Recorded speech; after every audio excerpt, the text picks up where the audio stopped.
When I spotted my 8-year-old granddaughter sitting alone in that bustling airport, her little pink backpack tucked between her knees, her eyes glassy with tears she refused to let fall, I knew something inside me shifted permanently. I didn't shout. I didn't rush. I simply walked toward her, each step heavy, my heart thudding so loudly I was sure the entire terminal could hear it. Lucy lifted her gaze as soon as she recognized me. Her lips quivered, but she said nothing. I didn't speak either. I just took her small hand, grabbed her tiny suitcase, and together we walked out in silence. On my phone, the message still glowed like a knife wound. We decided she'll stay with you. Don't contact us during the trip. Christine, my daughter-in-law, had sent it barely half an hour earlier. Half an hour during which my granddaughter sat abandoned in a crowded airport while her father, my son Daniel, boarded a first-class flight with his wife and her 2 children. No warning. No question. Just a drop-off of something they clearly no longer wished to carry. I drove home without a word. Lucy stared out the window, fists tight in her lap. Her fear, her confusion, her humiliation, they pressed against me like a physical weight. This child had been cast aside as though she held no value at all. And the worst part? She understood exactly what was happening. It wasn't the first time she had been left behind. It was simply the first time they had done it with such cruelty, such boldness, such finality. When we reached my house, I made her warm cocoa and gave her a plate of cookies. She ate slowly, every movement hesitant, as if sound alone might get her in trouble. I watched her across the table. Lucy had her mother's soft brown hair, Daniel's green eyes, and a sorrow no 8-year-old should know. Her clothes were clean but clearly worn, likely hand-me-downs from Christine's boys. The soles of her shoes were thinning. Everything about her whispered neglect, disregard, abandonment. After tucking her into the guest room, I reread Christine's message. Then I opened the older conversations. There was so much. 2 years worth of subtle red flags. Messages where Christine complained that Lucy was difficult, jealous, too quiet, not like her boys. Messages where Daniel asked me to watch Lucy more frequently, always with excuses. A work trip, a meeting, a weekend getaway. I agreed every time because I adored my granddaughter.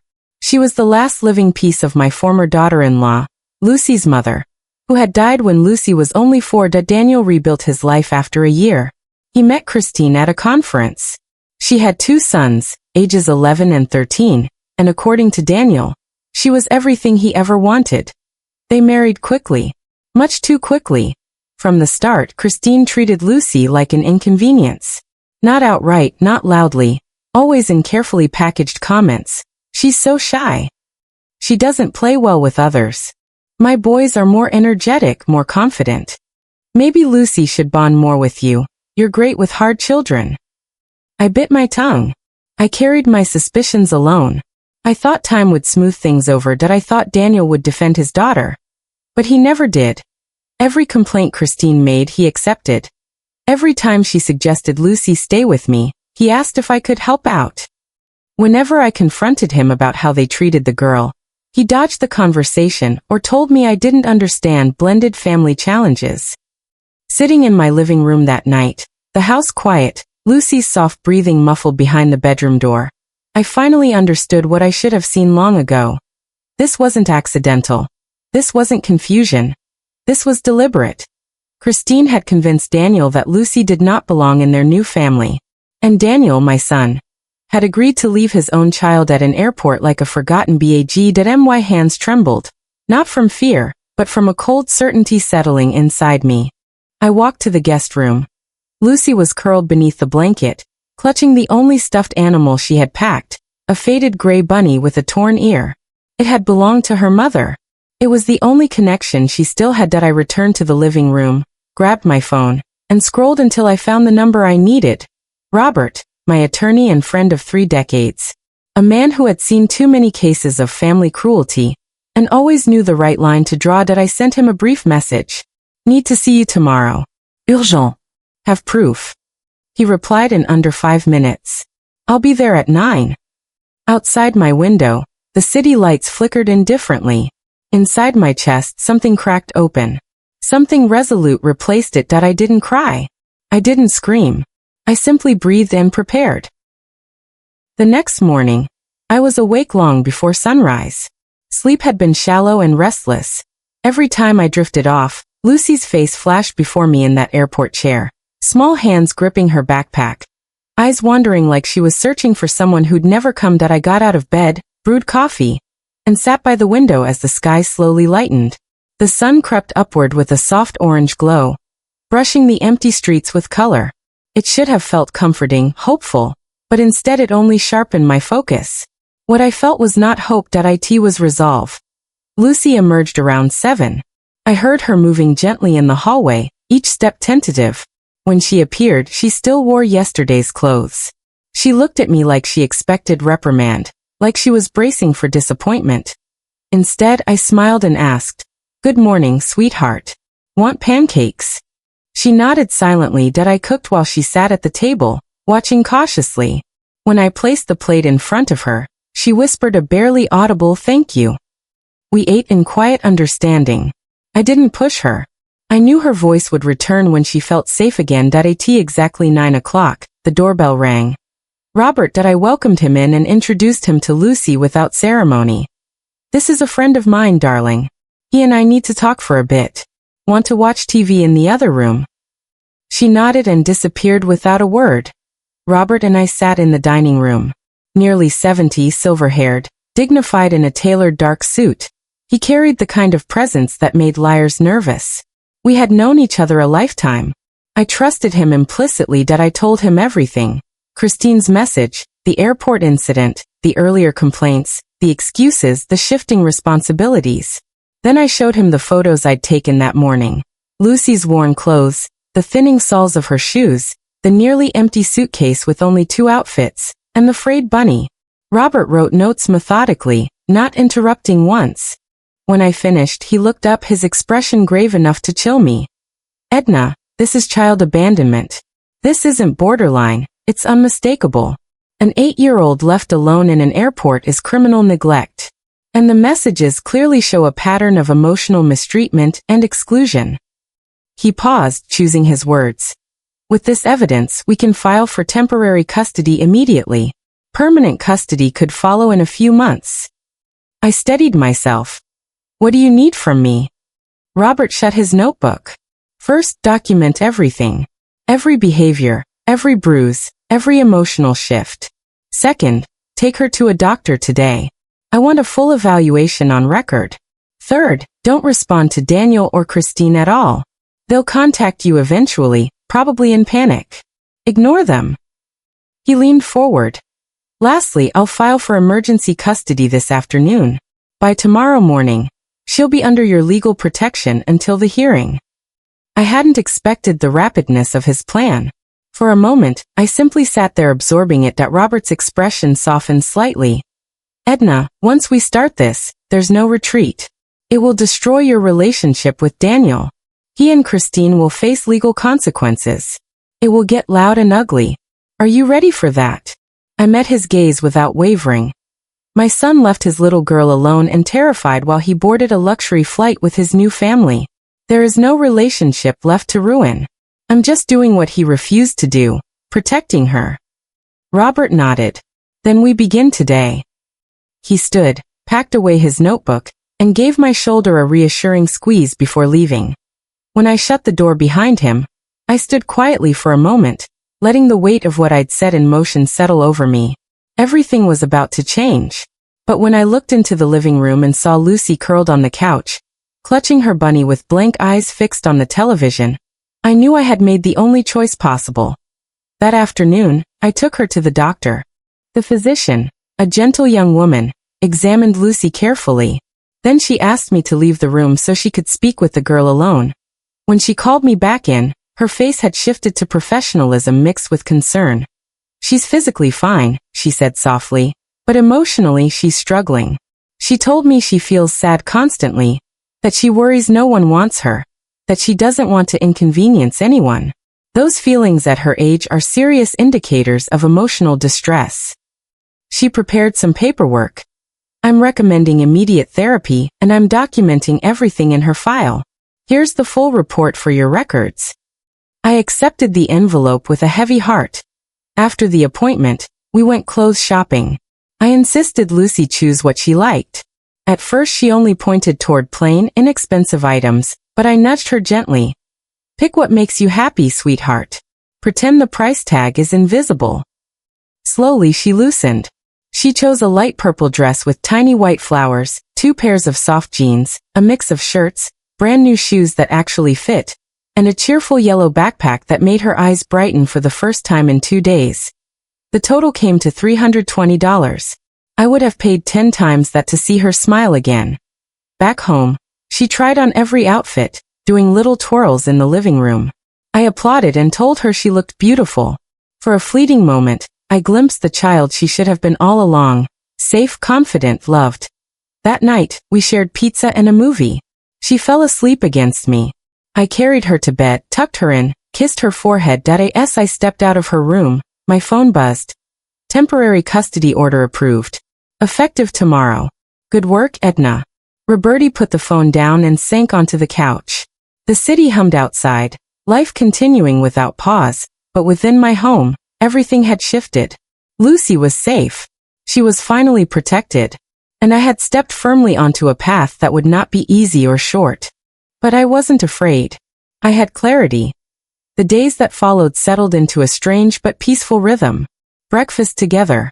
Quiet mornings while she drew or watched gentle cartoons. Walks through the park. Storybooks at night. Gradually she eased. Her shoulders relaxed. Her voice returned. She even began asking curious questions about the world. Why the sunset looked orange. Could we grow flowers? Maybe get a cat? Every question felt like a triumph. But after she slept, I often sat alone with a glass of wine and let the past wash over me. Every warning sign I'd ignored, every moment I should have spoken up, every time I'd chosen silence to keep the peace. That I remembered the first night I met Christine. A dinner at Daniel's house meant to introduce the new family. Christine's sons, loud and confident, monopolized the living room. Christine herself was flawless. Polished smile, poised voice, carefully curated charm. But when she looked at Lucy, her eyes were colder, more calculating. Lucy barely spoke through dinner. She ate slowly, shrinking into herself. Every attempt I made to include her was overridden by Christine's stories about her boys.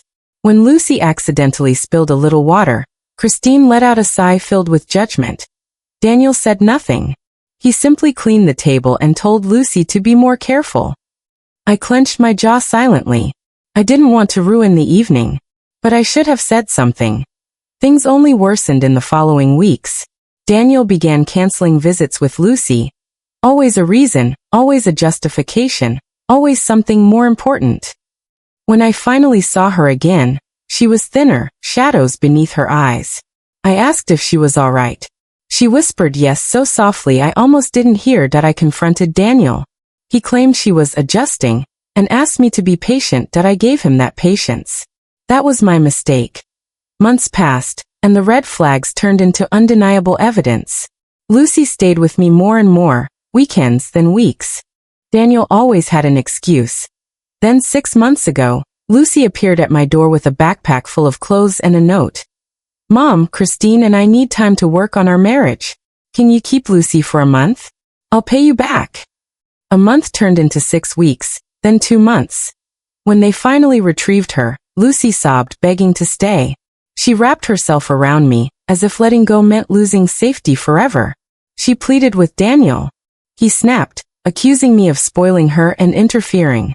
Christine watched with folded arms and a faint, icy smile. It was the last time I saw Lucy before the airport. 3 long months followed. My calls ignored, my texts brushed off.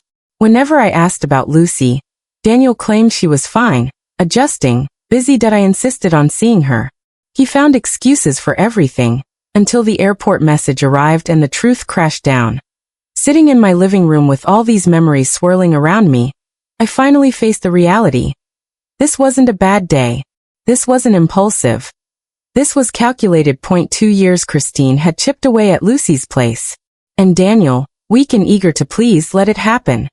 Then he abandoned his child in an airport. 4 days after that, Robert returned with more news that he had filed for permanent custody and notified Child Protective Services. An investigation would begin immediately. He had also contacted Lucy's school. Her attendance? 40 days missed. Her grades? Plummeting. The teacher? Had sent multiple concerns with no response from Daniel or Christine. My anger tasted like iron. I knew none of this. Robert continued. This adds educational neglect to the case. Edna, you're going to win. He handed me a thick folder of records, statements, reports. Keep this secure. When they come back, the battle begins. That night, as I put the folder in my safe, my sister Della texted me. She'd heard rumors. I explained everything. She listened quietly, then said, You did the right thing. That boy is lost to us. But we are not losing that little girl. I'm here for whatever you need. A wave of relief washed over me. I wasn't alone. The following days became preparation. Robert trained me on how to speak in court, what to avoid, how to handle attacks. He warned me Daniel and Christine would lie, twist the truth, hire aggressive attorneys. I stored every piece of advice like ammunition. Meanwhile, Lucy blossomed. She laughed. She played. She asked questions. One afternoon, kneeling in the garden planting flowers, she looked up and asked, Grandma, can I live with you forever? My heart cracked and healed all at once. I'll do everything I can to make that happen. She smiled and returned to the flowers. That night, after she had drifted off with her bunny in her arms, I sat down and wrote everything. Dates, conversations, incidents, bruises, excuses. Every word was evidence. Every detail was a weapon. On the 10th day after the airport incident, everything erupted. My phone buzzed without stopping. Calls, texts, notifications. Daniel's name flashing again and again. I didn't answer. Robert had been crystal clear. The messages came next. Mom, what's happening? Why do I have a summons? Call me now. This is insane. You can't do this. Lucy is my daughter. Then Christine's texts. I don't know what lies Lucy told you, but she exaggerates everything. We didn't abandon her. We just needed space. Drop the lawsuit or you'll regret it. I felt nothing but cool certainty. I screenshot everything and sent it to Robert. His reply came instantly. Perfect. These show guilt and intimidation. Save all of them. An hour later, a lawyer called representing Daniel and Christine, cold-voiced, smooth, professional, offering settlement, visitation schedules, financial compensation. I cut her off. Leaving an 8-year-old alone in an airport is not a misunderstanding. I'm pursuing full custody. Good day. And I hung up. That afternoon, Robert called to warn me. Prepare yourself. They'll paint you as manipulative, as too old, as vengeful. Stay steady. In the days that followed, Daniel's messages grew more frantic and angry. You're destroying my life. My job is at risk. Why are you doing this? I've always been a good son to you. I answered once. You abandoned your daughter at an airport. I'm not destroying you. You did that yourself. Don't contact me again. Then I blocked him. Christine tried using different numbers, posing as concerned friends. I blocked them all. Then came calls from distant relatives and Daniel's acquaintances, all repeating the same script. They were building a story where I was the villain. But I had something they didn't. Proof. All of it documented, organized, undeniable. A week before the hearing, Christine's mother visited, pleading, guilt-tripping, asking me to withdraw everything. I refused calmly but firmly. That night, as Lucy hugged me tightly and whispered, "Thank you for not leaving me," I knew every moment of pressure had been worth it. The next day, Robert called. Child Protective Services had completed their investigation.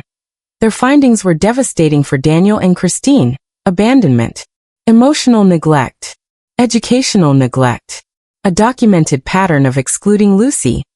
Combined with our evidence, the case was unshakable. The hearing was 4 days away. I felt justice beginning to take shape. The morning of the preliminary hearing dawned gray and biting cold, the kind of weather that settles deep into the bones and refuses to let go. I woke before my alarm, nerves humming beneath my skin like static. Lucy was still asleep, curled around her bunny, face peaceful in a way I hadn't seen in years. I stood in the doorway for a long moment, promising myself that no matter what happened in court, I would not let anything shake that peace again. Della arrived early to stay with her. She hugged me fiercely at the door. You're doing the right thing, she whispered. Don't let them rattle you. I nodded, grabbed my folder of documents, and walked out to meet Robert, who was waiting in his car. He gave me a polite nod, but his eyes were steely, focused, prepared, ready for battle. On the drive downtown, he briefed me again. Answer only what is asked. Stay calm. Don't engage emotionally. Keep your voice steady. Everything else is my job. I breathed deeply, absorbing his words like armor. The courthouse was buzzing. Lawyers in hurried conversations. Families whispering anxiously, papers shuffling, heels clicking against the polished floor. When we entered the waiting area outside the courtroom, I saw them. Daniel and Christine. Daniel looked older than his 38 years, stressed, pale, thin. Christine, however, carried herself like a polished blade. Perfect hair, perfect makeup, jaw tight with anger disguised as poise. Their attorney, a sharp-featured woman in a navy suit, whispered to them while glancing our direction with disdain. Christine turned, spotted me, and smirked. Daniel didn't look my way. His eyes were fixed on the floor, hands clenched into fists. Robert leaned in and whispered, "Ignore them. They want a reaction." I did. When the courtroom doors opened, we entered. The judge assigned to the case was a woman in her late 50s with an expression that made everyone straighten involuntarily. The air inside was heavy with tension. Christine stepped between us abruptly. "She's manipulating you, Daniel. This is all an act," Robert interjected smoothly. "Ms. Turner, speak to your attorney. Not to my client." Christine shot him a glare sharp enough to cut glass. Before she could respond, the courtroom doors reopened and we returned inside. The judge took her seat and adjusted her glasses. Her tone was decisive. "Temporary custody remains with the grandmother. The child will stay in her home until the full hearing. Parenting time by the father is suspended pending psychological evaluation. A protective order is issued barring both parents from contacting the child or the grandmother outside legal counsel." Christine's mouth fell open. Daniel sagged back into his chair, but I kept my expression neutral, though relief crashed through me like a wave. The judge continued, "Given the evidence presented, I am accelerating the custody hearing. It will take place 1 week from today. I expect both parties prepared with all documentation. Court adjourned." The gavel sounded like thunder. Outside the courtroom, Christine exploded. "This is ridiculous. She brainwashed the kid. This is a setup." Daniel murmured, "Christine, stop." But she ignored him. Robert stepped forward calmly. "This outburst will not benefit you. I suggest composing yourselves." Christine lunged toward me verbally. "You think you can steal her? She's our child." "No," I said softly. "She's a child you abandoned." Christine's face twisted with fury. Daniel looked shattered. Robert guided me away, and we exited through the side doors, leaving the chaos behind. Outside, the cold air hit me like a wave, but for the first time in weeks, I felt like I could breathe fully. When we reached his car, Robert turned to me. "You did exceptionally well. Now prepare for the final hearing. They'll come at you hard, but we have a strong case." I nodded. Driving home, I rehearsed in my mind everything I needed to gather next. Photos, messages, school records, medical notes. The hearing would decide everything. When I walked into my house, Lucy ran to me and hugged me tightly. Her warmth melted the frost from the courthouse, that I held her close and whispered, "I'm home, sweetheart." She looked up at me. "Did I do something wrong? Did I make them mad?" My heart ached. "No, darling. You did nothing wrong. None of this is your fault." She nodded, leaning against me. Did I end that moment? I promised myself that no courtroom, no outburst, no manipulative narrative would ever take her from me again. Even if I had to fight every relative, every lawyer, every lie, Lucy would stay safe. And the final hearing was only days away. The week leading up to the final custody hearing felt like living inside a storm. Quiet on the surface, but every moment buzzing with pressure underneath. Robert and I met nearly every day, going through documentation, refining statements, preparing for every angle the opposing attorney might attack from. Meanwhile, Lucy blossomed at home in small, profound ways. She slept through the night. She laughed at silly cartoons. She held my hand when we walked through the garden. Sometimes she would pause, look up at me, and ask little questions. Will we have pancakes again tomorrow? Or can my bunny have a bed next to mine? Those tiny questions sounded so normal. Yet I knew they were victories, a child learning to feel safe again. Still, every night when I tucked her in, a shadow of worry settled over me. This peace we had built was fragile, easily threatened by one courtroom decision. I tried not to show it, but the fear gnawed quietly at my chest. On the third day, Robert called with an update. They've hired an additional attorney, he said. Someone more aggressive. Expect a scorched earth approach. I exhaled slowly. Let them come. Robert chuckled softly. That's the spirit. Christine's side grew louder as the hearing approached. I received voicemail after voicemail, blocked numbers, unfamiliar voices, distant cousins I hadn't spoken to in years. Some pleaded, some scolded, some tried to guilt me. You're ruining Daniel's life. Christine didn't mean it. Families make mistakes. Think about your age. Can you really raise a child again? I deleted all of them. Robert reminded me. Every attempt to pressure you is a sign of panic. That's good. But the worst moment came from Daniel himself. He showed up at my doorstep one evening that I opened the door only halfway. That he looked exhausted. Eyes sunken, shoulders drooping, face unshaven. Mom, please, he murmured. I need to talk. You shouldn't be here, I said firmly. There's a protective order. He shoved his hands into his pockets like a scolded teenager. Christine says you're turning Lucy against us. She says you never liked her to begin with. That is irrelevant, I said coldly. What matters is what you did. He swallowed hard, eyes glistening. I made a mistake. I shouldn't have left her alone. But I'm her father. I deserve another chance. I stared at him, really stared. This man was my son, that I had raised him alone, that I had sacrificed for him. And yet here he stood defending the indefensible. You didn't make a mistake, I whispered. You made a choice. His face crumpled. I don't want to lose her. You lost her the moment you walked away at that airport. He stepped forward as if to plead again, but I shut the door gently but firmly. Inside, I had to steady myself against the hallway wall. Hearing him like that tore at the part of me that was still his mother. But love does not excuse cruelty. Not then, not ever. The following day, Robert sent me the CPS summary report. The official findings that IT was devastating. Even I, who had lived every page of it, had to sit down to catch my breath. Repeated emotional neglect. Educational absences without justification. Lack of adequate supervision. A home environment that favored one set of children while isolating another. And then the incident at the airport, classified as critical risk abandonment. That report alone could turn the hearing. Robert highlighted the key sections. This is what the judge will lean on, he said confidently. You just need to remain composed. But Christine wasn't done. 2 days before the hearing, I found a letter slipped under my door. Her handwriting. Neat. Elegant. Deceptively sweet. The message was venom. She accused me of stealing her husband's affections. Of being jealous of her. Of manipulating Lucy for attention. Of being too old, too lonely, and too desperate to let go at the bottom, she added. Walk away now, and we can pretend none of this happened. I folded the letter carefully, placed it into a plastic sleeve, and added it to the evidence binder.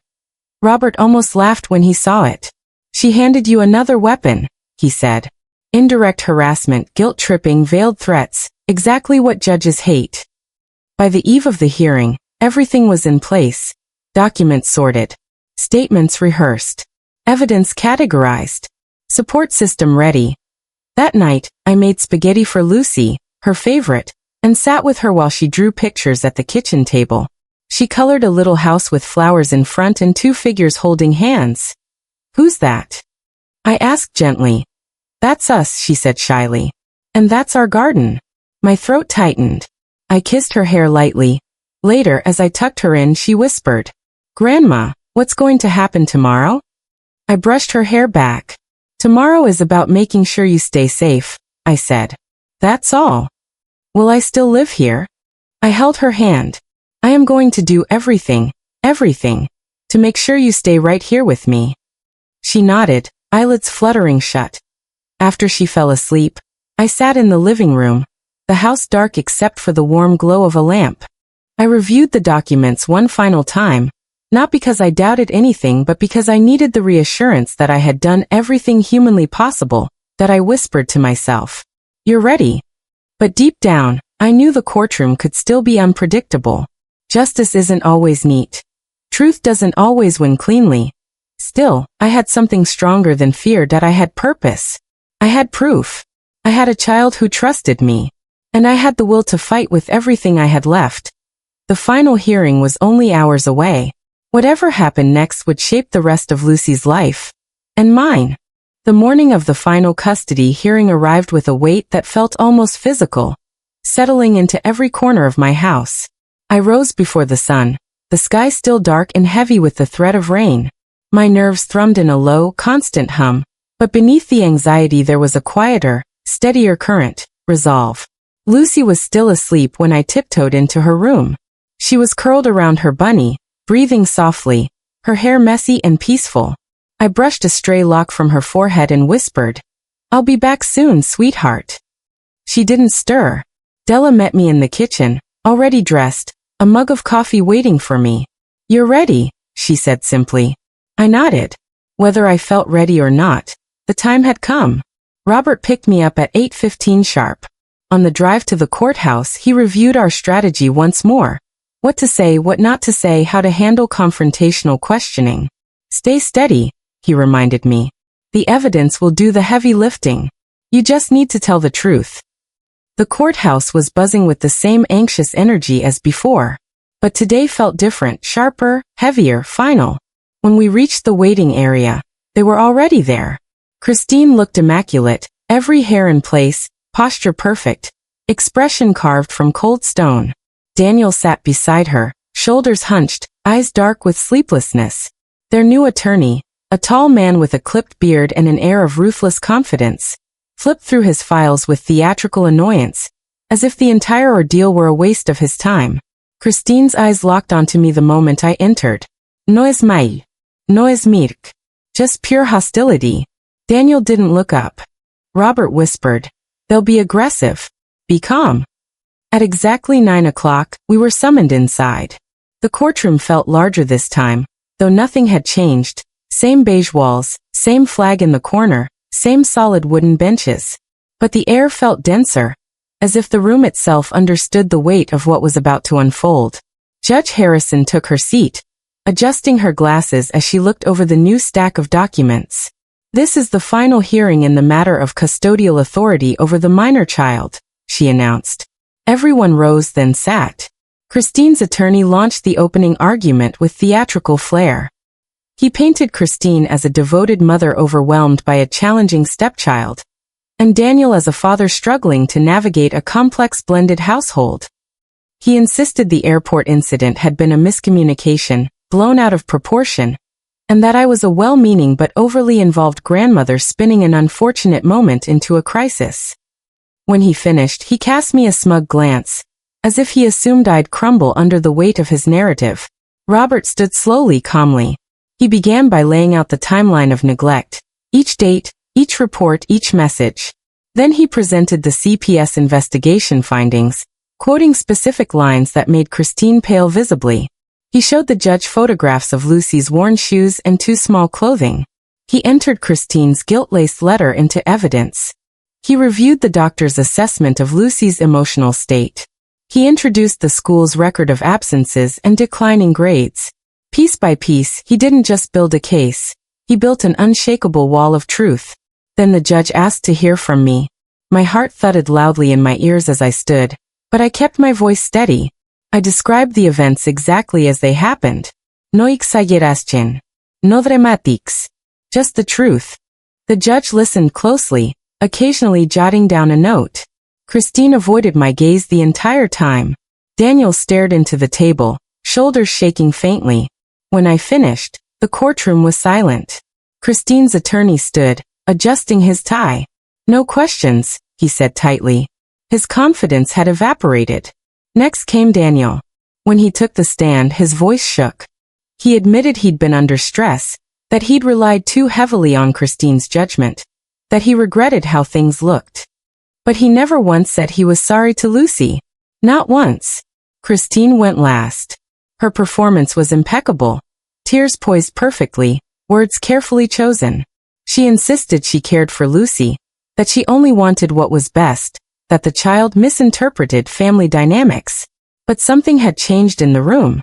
Her charm no longer landed. Her polished answers felt thin, rehearsed.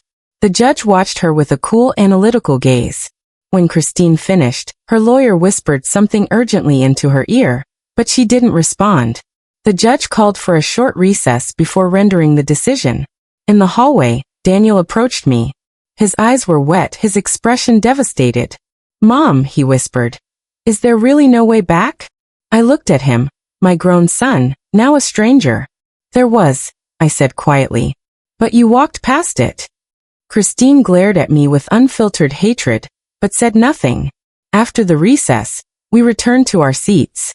The judge shuffled through the papers, then spoke in a firm, unwavering tone. After reviewing all evidence, testimony, and professional evaluations, the court finds substantial and credible proof of ongoing emotional neglect and unsafe caregiving decisions by the parents. Christine inhaled sharply. Daniel closed his eyes. "Therefore," the judge continued, "custody of the minor child is hereby granted to the grandmother, Edna Turner, on a permanent basis." A sound escaped Christine, half gasp, half fury. The attorney beside her stiffened. Daniel broke. Shoulders slumped, face crumpled, he whispered, "Oh God." The judge went on. Visitation rights for the father may be reconsidered after completion of counseling, parental education, and a full psychological evaluation. The stepmother is denied visitation at this time. Christine shot to her feet. "What? You can't do that. She's MY. Sit down," the judge said sharply, her authority slicing through the room. Christine sat shaking with rage. The judge concluded, "This court's priority is the well-being of the child. And in this case, the child's well-being is unequivocally secured with her grandmother." Court dismissed. The gavel struck, final and irreversible. Robert rested a hand on my shoulder. "You did it," he said softly. "It's over." Christine fled the room in furious silence, her heels echoing sharply down the hallway. Daniel lingered for a moment, as if wanting to approach me, but he couldn't bring himself to take even a single step in my direction. Eventually, he turned and walked away. Outside, the sky had begun to clear, pale sunlight breaking through the clouds. When I returned home, Lucy ran straight into my arms. "Are you staying?" she asked breathlessly. "Forever." "Forever," I whispered, hugging her tightly. And for the first time in a long, long while, the weight on my chest lifted. Not completely, but enough to breathe without pain. That night, as Lucy fell asleep with her bunny tucked under her chin, I sat beside her and watched her breathing gently, peacefully. She was safe. She was home. And the future, uncertain as it might be, belonged to us now. I closed my eyes, feeling both exhausted and whole. This battle was over. And love had won.